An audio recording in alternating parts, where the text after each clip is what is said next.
Okay, everybody, this is Taz Street with Positive Out Loud. Today we have a very, very special guest. We have Isabelle Tierney. She has so much infinite amounts of training when it comes to healing, when it comes to therapy, when it comes to transformation of the body, mind, spirit. She's been doing this since 1996. She's helped thousands and thousands of people around the world. She's an international trainer and healer. And I wanted her to have her on the show because I've been watching you on Facebook and I've been watching your lives, and you just put yourself out there and you're so real and you're so open and vulnerable, and you just get right to the core of things. And you've helped so many people just from being there on Facebook Lives. And I know you have a lot of stuff going on, and we'll get into that later, but just to start off, Isabelle, tell us a little bit about your journey of where you came from before you started on this journey of transformation. Well, first of all, thank you for the introduction. I always appreciate, you don't always know the impact that you have on others. There's like the obvious impact people will share with me, but then there's the impact of people that you don't know you're having impact on. So I really appreciate that. Mm-hmm.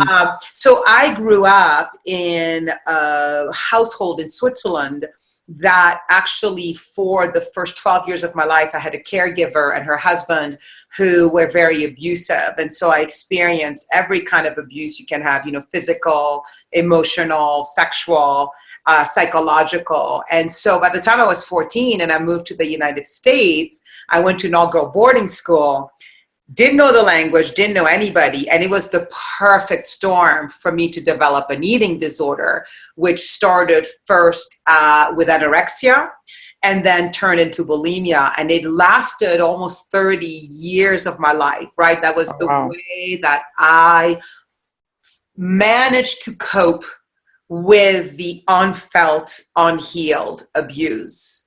Mm-hmm. And, I always talk about the gratitude that I have for it because it was so obvious that I had to heal, right? I had this eating disorder that was just ravaging my life. And on the outside, my life looked great. Husband, 3 children, 2 masters, successful career. Oh, hold on one second. I want to stop you right there for a second. Yeah. So you went through all this trauma, emotionally, physical, sexual, and you didn't do anything about that yet. And then you became married with kids, and you're having, wow, that's a lot. Okay.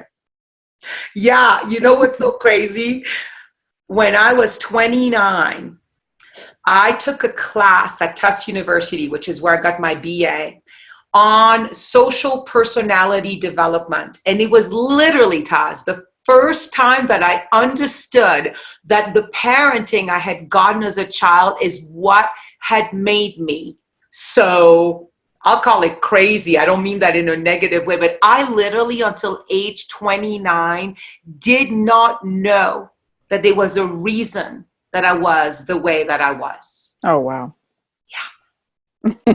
I was a late bloomer in this work. Mm-hmm. Mm-hmm.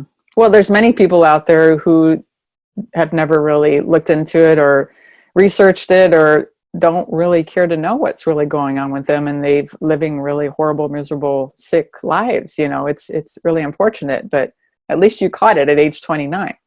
At age 20, I was pregnant with my first, and then by age 31, I read this book. I don't know if you remember it, the Saleen Prophecy. I love that book. Yes. It like blew me open. It's called a spiritual conversion. It was like the world made sense for the first time in my life.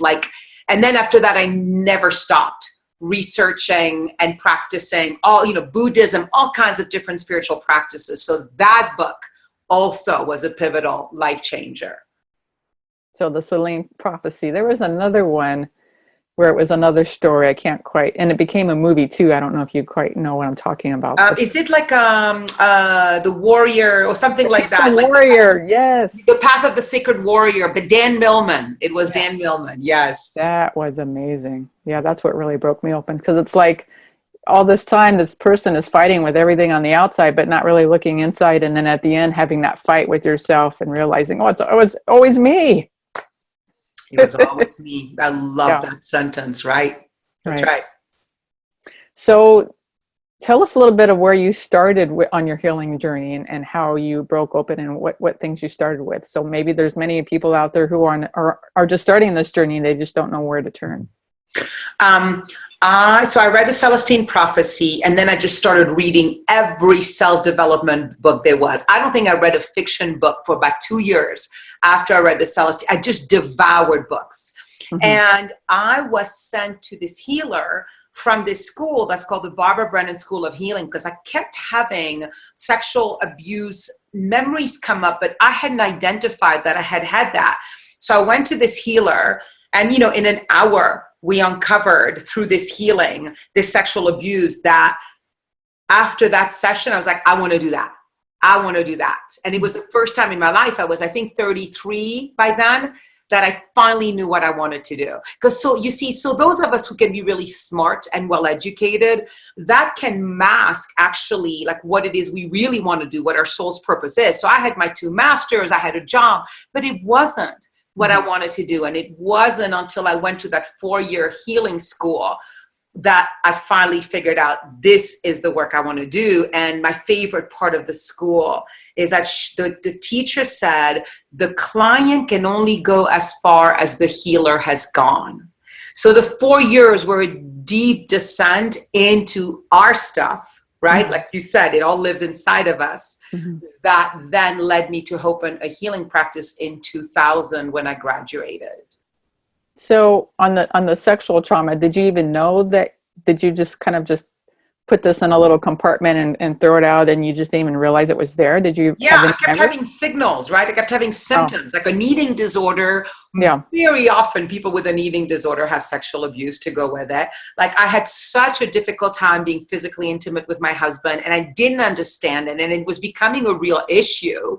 Mm-hmm. And, you know, anytime he got too close to me, like I was always like pushing away, I would go into the stress response. So I had all these signals, and I didn't understand why. And that happens a lot to people because our bodies are so smart. We shut down when we experience sexual abuse young, and then we disconnect, like you were saying, mm-hmm. and it makes it hard sometimes to identify what happened. And tell me a little bit, after you went through that course, and you went through the course and you dug deep into your own stuff, and then you decided to become a teacher of that? Yeah, I became a certified, it's called Brennan Healing Science Healer. So for 3 years, from 2000 to 2003. So I was an energy healer. So I would work with energy, and I would be able to connect to people who had passed on. I would be able to connect to like cellular DNA to help people get pregnant, all kinds of really amazing. Wow. And then I moved to Boulder, and I got licensed as a marriage and family therapist. So then I brought in therapy as a piece, as another one of my tools in my healing tool belt. Now, when you become a therapist, are you allowed to use all the energy work too? I mean, you can bring in anything. How does that work? Question. I always had to be really clear in my disclosure form, because as a therapist, you're not allowed to touch people, right? Unless you are very specific. So great question. No, it was something that I always had to make sure was specifically on my disclosure form. Oh, that's interesting. So tell us a little bit about what you really specialize in now, and helping your clients and helping people, and what you really love to do. Yeah, I love that. So I have just taken these 25 years of work and actually downloaded this course called Heaven on Earth for Spiritual Realists. And it is literally 25 years of work of how do we live heaven on earth. But I don't mean, that's why it's for spiritual realists. I don't mean that of like, oh, we're going to be all foofy and be bypassing what it means to be human, because I have such judgments. I don't have many judgments in my life because judgments aren't good, but I have judgments about those people. Well, that's not true. I don't even want to say that. I prefer to actually be human and be spiritual, to use science and spiritual law in order to live this life. And so this course teaches us how to live this life, this human life, but in a way where we're connected to inspiration and joy and peace and ease, right? While also being able to feel anger or grief or anxiety, but in a way that's responsible and that is sacred. And so this course teaches you through 8 modules to create heaven on earth in a sustainable way. Now, I have a good question. I have this sugar craving, right? And I'm sure a lot of people out there do too. And it's like, you know that you really shouldn't be eating this thing, right? But you do it anyway because it's like you're drawn to it. Is that more of an emotional thing, spiritual thing? Is it a physical thing? How could you explain that? So I have a discernment. I call them false good habits or feel good habits. Okay. And false good habits, think about the word false gods, right? A false god is somebody that is a representation of God, but then behind it, it's actually hurtful. So a false good habit is a habit that portrays itself in the moment to feel good, right? To make us feel like often it's relief and relaxation. You know, sugar like releases a whole bunch of chemicals that temporarily make us feel good. But like any false good habits, then there's the consequence. And for me, my story is about each of us human beings is that we're always trying to connect to our deepest self, whether you call it God or source or life force, whatever you want to call it. And so whether we do it with a false good habit or a feel good habit, the intention is still beautiful. We're trying to reconnect to something deep inside of us. And so I teach us how to connect to feel good habits instead of false good ones, because false good ones end up always hurting us and they don't really work long term.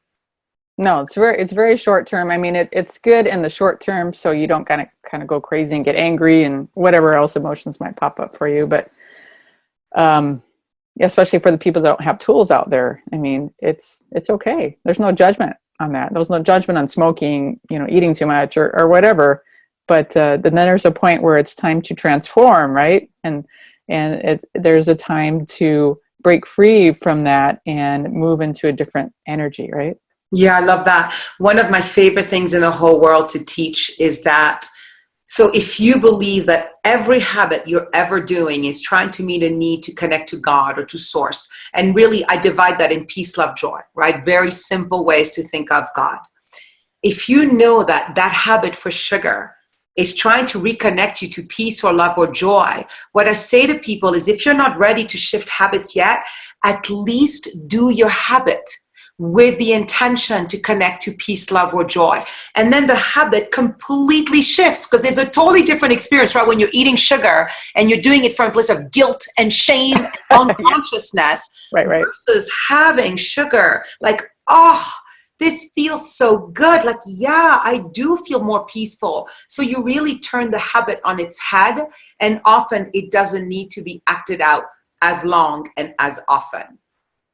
Interesting. I've never tried it like that before. I mean, I think I've gotten to the point where I look at food not so much of, oh, I got to eat this way, but it's more of, oh, this tastes really good and I'm going to enjoy it while it's here.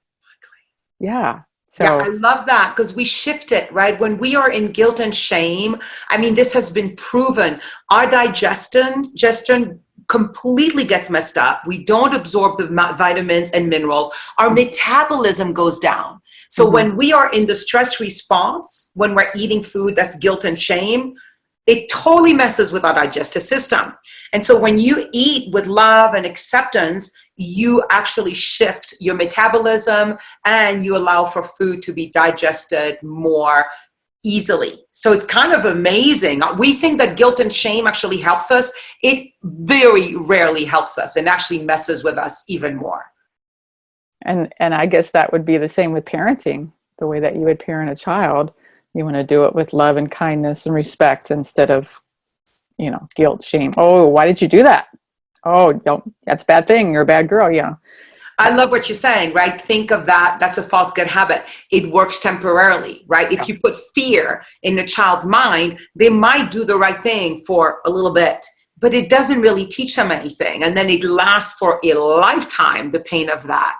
A feel-good habit, and this is true of most feel-good habits, at the beginning is a little difficult. Like, I don't want to meditate instead of having sugar, right? At the beginning, it's always short-term a little more difficult, but long-term, it has only positive effects. Right. I go and I see this chiropractor, but he's more into energy. He has a different type of practice where he checks your aura fields and your energy of each organ. And as he was going through it, I just saw him the other day, he's like, what have you been doing? Hmm. And I said, well, I've been meditating every day. He's like, well, you keep doing that. So I know that because I've been meditating for the last couple of years, that on a scientific level, right here, when I went to my chiropractor, it's working. It's amazing. I'm blown away. Did he tell you what the changes that he saw was? Where?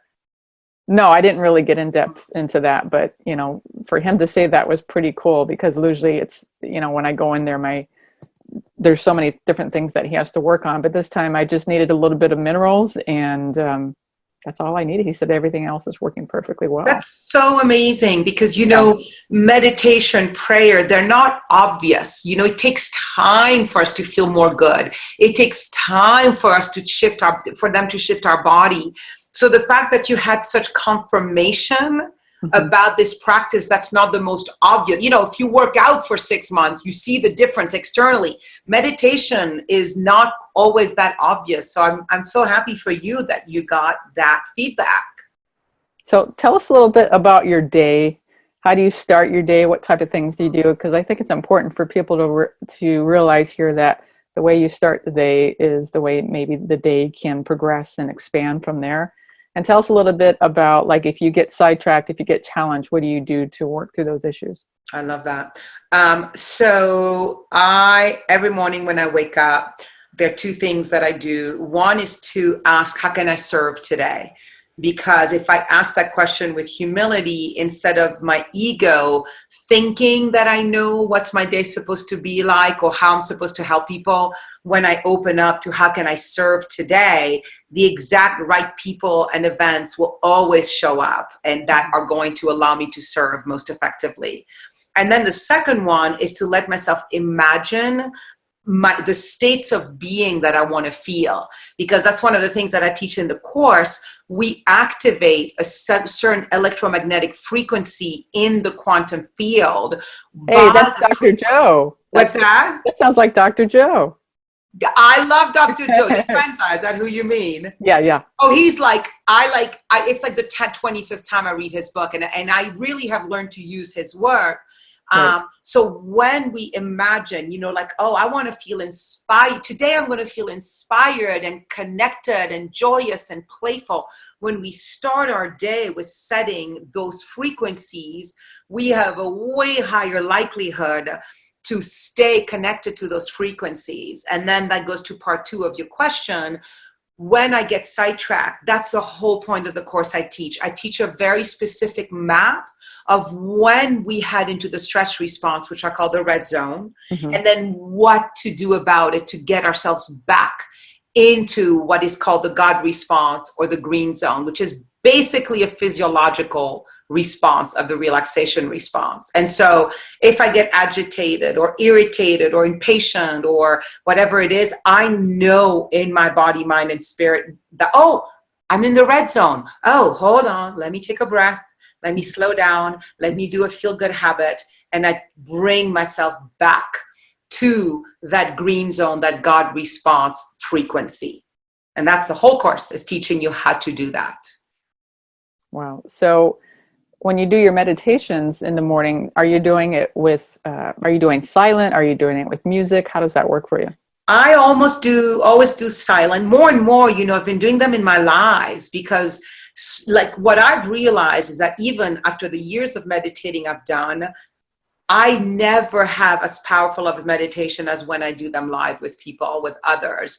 And so I almost always do meditations live, but it's always that what works best for me is actually to do visualizations, guided visualizations, because it keeps the mind entertained and also manifests stuff from the quantum field. And so again, I love to imagine states of being, like feeling connected, feeling love, feeling gratitude. Gratitude is the highest frequency.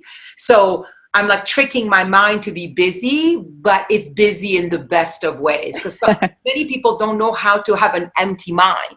We rarely have an empty mind, so might as well put the mind to work for us instead of like trying to get rid of the mind when we meditate. Yeah, that never really worked well for me. I tried doing the silent meditation for an hour type thing for a while, and And it was good, but it didn't take me deep enough to where I needed to be, and I still felt more agitated during the day. And once I started doing the I really love music, so once I started really listening to like music with visualization, and somebody taking me through that process, and I could see and visualize what feelings I want to feel. I think that's like the ticket for me. I just love that. Yeah, I really love music. Is so powerful. And again, for your listeners, when we practice being at certain states of being, it's like working our muscles. We're working our feel-good muscles. You know, my brand is called the Feel Good Life. It's the Feel God Life. It's vital because most of us say we want to be happy, but we actually don't know how to sustain that. So we fall in love, we're happy for 5 minutes. We make $1 million, we're happy for 5 minutes. And then we don't sustain it, right? We go back to a certain default level of happiness. I mean, science has proven that. And so every day, if you practice happiness, peace, joy, like practice it, eventually it will be your new default and you'll be able to live that throughout your life. So that's why I love meditation. It's a practice of the happiness muscles. And is there something that you recommend for people out there who, because a lot of people are working, they're working on their computer or sitting down. Is there anything you recommend to keep them focused, to keep them really engaged and creative? Well, again, what I've learned is, believe it or not, all our happiness lies in the physiological response, which is the relaxation response.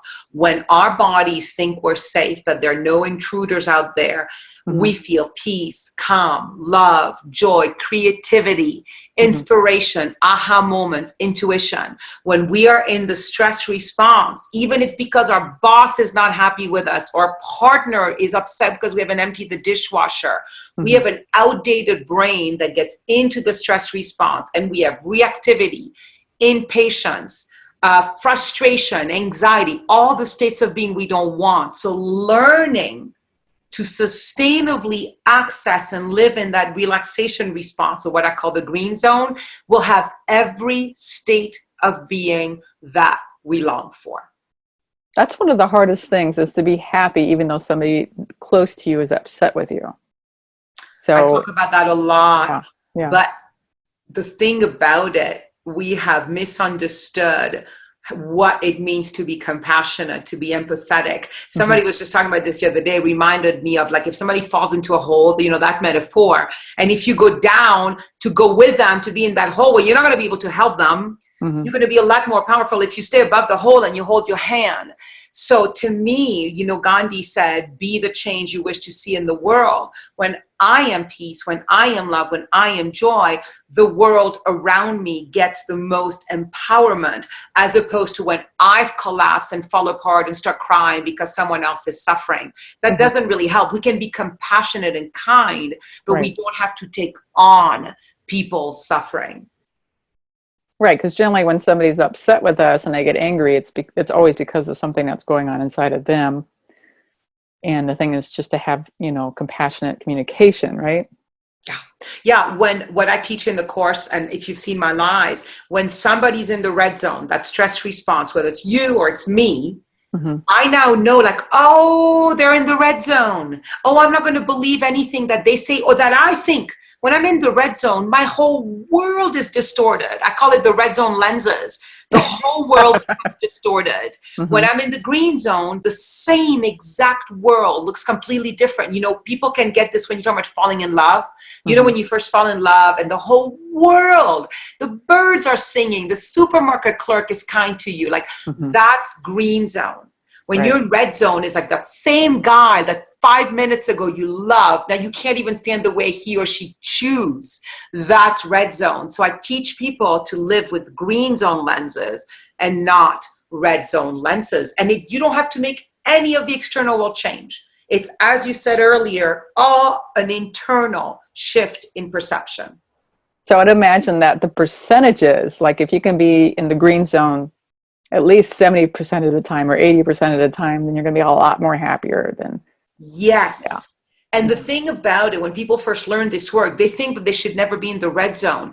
It's fine to be in the stress response, right? Sometimes it's really appropriate. Even if it's not, if you get triggered by somebody, the problem is people live homeostatically in that red zone, and that hurts. I mean, listen, they say what, 70% of doctors' visits are because of stress. So it doesn't just hurt our spirit. It doesn't just hurt our happiness level. It hurts our physiology. When we are in the green zone, in the relaxation response, healing occurs. Good chemicals fly through the body. I mean, it impacts the quantum field. It makes our spirits sing. I mean, it's so worth the practice. It's so worth the practice. Yeah, and with Dr. Joe Dispenza, he talks about having that date with the divine in the morning when you meditate.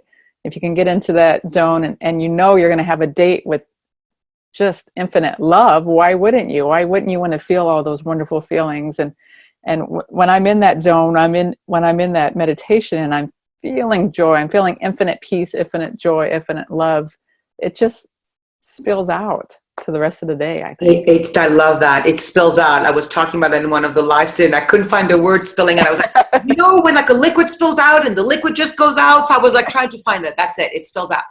And I want, like, even if you find yourself in the red zone and you're reactive or anxious or frustrated, the moment you notice, oh, I'm in the red zone, patience and compassion comes in, right? There's this relief, like, oh, I don't have to trust what I'm experiencing, what I'm thinking right now, because now you're in the stress response. And that's what happens in our physiology. The world literally gets distorted.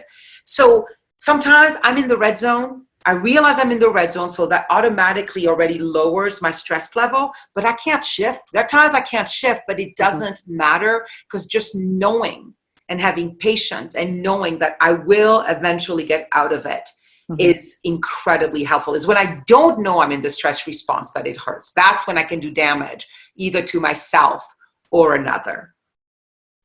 Right. And for me, anger has always been a hard emotion, because I told myself when I was a child at one time that when somebody was angry with me, I just made that vow, I'm not going to be angry ever at anybody. Right. And so I think a lot of people probably have the same type of issue, especially those who are like empathetic, to not be in touch with that emotion, anger. But sometimes I think it's so important, and it's okay to feel angry sometimes, because sometimes we have justification for that. I think that I have many favorite things about my work, but my favorite thing about my work is I teach people how to be with difficult emotions, but in the green zone and not the red zone. And so I've just been through something in the last year personally that got me to feel rage and terror and anxiety and grief. And I did it all in the green zone. It's like a child that allows it all to move through. You open to it and you see it as life force moving through you, right? Energy in motion is emotion, and you see it as sacred. And there's literally not one emotion that I'm scared to feel, because I feel them in the green zone. And so remember what I spoke about at the beginning. It's heaven on earth doesn't mean we don't feel anger or frustration or anxiety. It means that we find a way to do it that is spacious and easeful and sacred. And it changes your whole life, because how much of our life are we not leading because we're scared to feel difficult emotions that might come, right? When you're doing something new or when you're in a new relationship. So this work that I do with emotions is completely liberating, and then you're never scared to feel any emotions again. Is there one tip you could probably give to people out here who are just really in their mind a lot, and how to take that mind and take it down into the heart and bridge that together? Is there any tool that you recommend? Yeah, the tool is a combination of what you just asked me and then what I was just speaking about, red zone, green zone. Okay. When we're in that stress response, we are in our minds because our bodies are thinking there's danger. So if you imagine yourself, it's 2:00 in the morning, you're in a tent and you hear rustling leaves, it's normal. You're going to have racing thoughts. So when you have racing thoughts and you're living in your mind a lot, it's a signal that you're in the stress response. Now, the single fastest, most effective way to get out of the stress response into the relaxation response is deep abdominal breathing. Okay. Scientifically proven, because when you're in the stress response, you're supposed to do shallow, fast breath, right? You're supposed to get your body ready to fight, flight, or freeze. Right. When you tell your body, I'm breathing deeply and abdominally, the body goes, oh, we must be safe. And then once the body thinks it's safe, it can connect to love and peace and joy. So literally the bridge to that relaxation response to everything we long for in this world is through deep abdominal breath. And I know sometimes I'm like, are you kidding me? That's the tip you're going to give me. And yet it's so simple, right? Mm-hmm. The most effective tip there is, because most of us don't breathe deep abdominal breaths. Another thing I want to put out there is I notice for myself, when I breathe through my heart, it really opens that chakra up in that space and those feelings of love. Yeah, I love that. Like even just now that you just said it, right? So for your listeners, when they listen, same thing, like right away, like bring your attention to your heart and take deep breaths from your heart. And it slows everything down, tells your body that you're safe, and helps you access all the states of being that you long for. Exactly. So tell everybody out there a little bit about this course and when it's going to start. I'm really excited to learn more about it. So thank you. Yeah, it's my favorite part. Last year I ran it live, so it had a very specific start date because people had to be live to actually get the content. Because I've spent the last 3 months recording all the modules, they are 8 modules. Each module has anywhere from 1 to 3 lessons, videos, the most beautiful workbooks. You can start the course anytime. We launched the first live call this morning, but they will be Facebook support, Facebook Live, Zoom live calls. All of that is included because I want to support people to create heaven on earth, because when one of us does that, it changes the whole world, right? Mm-hmm. And so there are 8 modules, all pre-recorded on a membership site. You can do it at your own speed. Some people want to do this work in 8 weeks. Some people want to take 8 years. I love the fact that it gives you the choice of the rhythm you are. Mm-hmm. And that you want to take. Because some people are so busy, they might not get to module 2 or 3 till like 3 weeks in. And instead of feeling guilty, like, oh no, I'm supposed to show up for this call and I didn't do module 2, which I feel a lot with online courses. Right. It doesn't matter because it's all just there, yours for the rest of your life. I will never take it away. Mm-hmm. Some courses remove access after a year. Mm-hmm. I will never do that because this work is too good. So tell us a little bit what people will get from the course. What is it that they're... Yeah, good question. So the first 4 modules, you learn about this feel-good scale, and you learn about where you're at any time. Am I in the red zone, in the stress response, the yellow zone, or the green zone? Imagine a triangle. That's like a traffic light. Mm-hmm. That's what we use. And so you learn how to recognize what zone you're in, how to move out of it in the moment, and then how to shift yourself sustainably so that instead of living primarily in the stress response, which most people do, you, over the 8 modules, learn to access a higher frequency all the time. And then the second part of the course, we take the methodology and we spend 1 module on health, 1 module on relationships, and 1 module on money. And so we take a look at what are ways to create heaven on earth with health, with relationships, with money, using this methodology of the feel-good scale. And it is extraordinary. It's everybody talks about it being the simplest thing and then the most profound thing all at the same time, which I think any good teaching is. So a 6-year-old can do it, or someone with 30 years of self-development work gets as much benefit. Mm-hmm.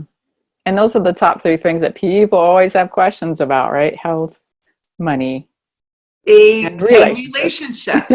Exactly. And so who are we in the red zone with health? Those are, we're cramming sugar down our throat. Who are we in the red zone in relationships? We're reactive, we're impatient, we're unkind. Who are we in red zone with money? We are either irresponsible and impulsive, or we're hoarding money. And so all of these areas we shift into green zone. Who are you in the green zone with health? You're kind, you're patient, you love your body, you take good care of your body. Who are you in the green zone with relationship? You are patient, you're physically intimate, you're loving, you're unconditionally accepting. And then who are you with money? You see money as sacred. and you use it responsibly because you see it as sacred energy. And, those are just tiny pieces. I wanted to give you examples of how this work applies to your daily life. So just to give some juicy stuff to the listeners out there, if you can give us 3 tips on each of those subjects, health, money, relationships, on just for people to look at it differently, if you could do that for us. So I'll do 1 tip on each, I think is what you're asking. Yeah. So with health, when you're in the red zone, your body thinks you're in the stress response. So everything it's going to do with your health is going to be short term, has to feel good now because you're in danger. So you better hoard food or alcohol or whatever it is. So when you shift yourself into the green zone through deep abdominal breathing and other techniques, suddenly it's like you literally become a different frequency, another human being. And so now you want to eat well because you're safe. You have time to slow down and eat your meal, right? You have time to enjoy. So the moment you understand, oh my God, I just want to shovel sugar down my throat, and you go, oh, I'm in the red zone. Of course, I'm in the stress response. I just drove the kids all day long, and I've had my work all day. And you stop and you breathe and you slow down. Suddenly, your desire to take care of your health becomes completely different. To rest, to move, right? All changes. In relation, maybe for work, that would be a good idea. If I'm at work and I know it's lunchtime, instead of just like sitting there and starting to eat right away, I can just like maybe say, thank you for this wonderful meal. I love that. Yeah. The red zone is like the Jerry Springer show. It's no different. You're going to be competitive. There's never enough in the red zone. You feel anxious, disconnected, yelling. So if you find yourself with any of those symptoms, you're in the red zone, and just the recognition of that, and do not act from the red zone. So this brings us to relationship. In the red zone, you can only see your partner as the enemy, right? He's the bear in front of you. Do not act from the red zone. That's the biggest tip I can give you. Say to your partner, hey, I need a few minutes. And then you go and you get yourself into the green zone. And couples work, Taz, is so amazing. This works through couples. Couples go, hey, honey, I'm in the red zone. Can you give me a few minutes? And we suddenly stop taking it personally. I used to pursue my partner because I grew up when nobody ever repaired. And so when Brian would pull away because he was so stressed out, I would pursue him. I pursued him in the bathroom to try to repair. Now he just says to me, hey, honey, I'm in the red zone. Give me 15 minutes. I leave him alone because I know that if I try to solve something from the red zone, we will not get anywhere. And then with money, same thing. Money is a stress response. It's a survival thing. So if I'm noticing myself in fear, in not enoughness, right, in wanting to hoard or to spend, oh, I'm in the red zone. I stop, I take a breath, and I find a way to get myself to the green zone. And it's a completely different experience with money when we are in the green. There's always abundance, enoughness, right, sacredness, reverence, all kinds of things like that. So when you link that all together, basically it's all about perception. The perception with those things in your life and how you look at it, how you perceive it, how you are in relationship with it. I really love that. But the biggest thing, though, I don't want people to be like, oh, it's just perception. It is literally a mistake from our outdated brains that get reactive to stress and imagine that there's mortal danger and get us to that red zone. So the perception is not your fault. Getting yourself to the red zone is not your fault. Your body is way too quick at getting it. But then recognizing it and then not believing it and getting yourself to the green zone, that's your responsibility. It's not your fault, the distorted perception, but it's your responsibility to shift out of it. You see the difference between those two things? Yeah, because it's been going on for many, many, many, many centuries, right? Yeah. Thousands of years, right? Exactly. Thousands of years. And our brain is just unbelievably outdated. Unbelievably outdated. Okay, so when does this course start? This is exciting. So if you go to heavenonearthtoday.com, you can sign up for the course right away. You can also reach out to me via Messenger at Isabelle Tierney to my Facebook page. And if you go to heavenonearthtoday.com, you also have the choice to access the League of Angels page. You're on my League of Angels group page, is that right? Right. Yeah, so I would suggest that you start with that. Sign up for the League of Angels group. That's like, I do a lot of lives there. Okay. And, or on that same link, Heaven on Earth Today, you can go straight to buy the course. And you know what, I can tell you without a doubt, I mean, really, I have 100% guarantee. If you devote yourself to these practices that are in this course, by the end of the 8 modules, who you are, your frequency, the way you'll perceive the world will be radically different than who you were as you're listening to this podcast. So it's just the most powerful work I have ever done or seen. And I still do it every single day because it's that good. Mm-hmm. And I love the idea that you created the feel good life, how to create heaven on earth, because heaven is on earth. This is heaven. It's through who we are, what we do. And it's not out there. Or up there. If we were supposed to just live heaven, we wouldn't come into this earth, right? Mm-hmm. We're here as human beings getting to experience the human experience. And so what I want to teach is, how do we live this human experience in a way that feels good? Because so many of us suffer and suffer and suffer and suffer. So we think, right, that's why there's so much suicide, that increase in suicide. People think that the only way to disconnect from the suffering is to leave this earth. And there's a way to live. I mean, I have lived in so much trauma. So I'm talking from personal experience. There is a way to live this human life that feels good, that is heaven on earth. Like, I literally feel most of the time joy and gratitude and peace and love and inspiration and creativity. So I promise you, that is not who I was 10 years ago. So this work works. You are such a transformational, amazing woman that you are. I just love that you have created this course, and that people are going to be able to transform their own lives from that. And it's just a ripple effect from there, and that will create heaven on earth for sure. I love that. That's it. Every time the one of us does it, we create a ripple effect. I love that you just said that at the end. Yes, exactly. So be responsible for your ripple effect, and then just watch what happens. Any last words that you want to give to everybody out there? Yeah, just what you just said. So I'll add to that. When we change our frequency, it's crazy. The whole world changes around us. So if you're like, well, my husband or my wife would never do that, or my children or my coworkers, the world changes as we changes. And so trust that this work changes everyone around you, not just yourself, but it all begins with you. So it's worth it. Yep. And just to be open to those changes. Yeah, absolutely.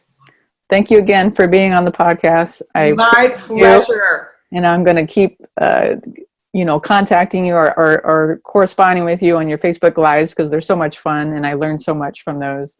And have a wonderful evening. And everybody, I will share the links below. I will share her course and her Facebook page and the League of Angels. And I highly recommend that you connect with Isabelle and work through some of those issues and get in the green zone. Yay!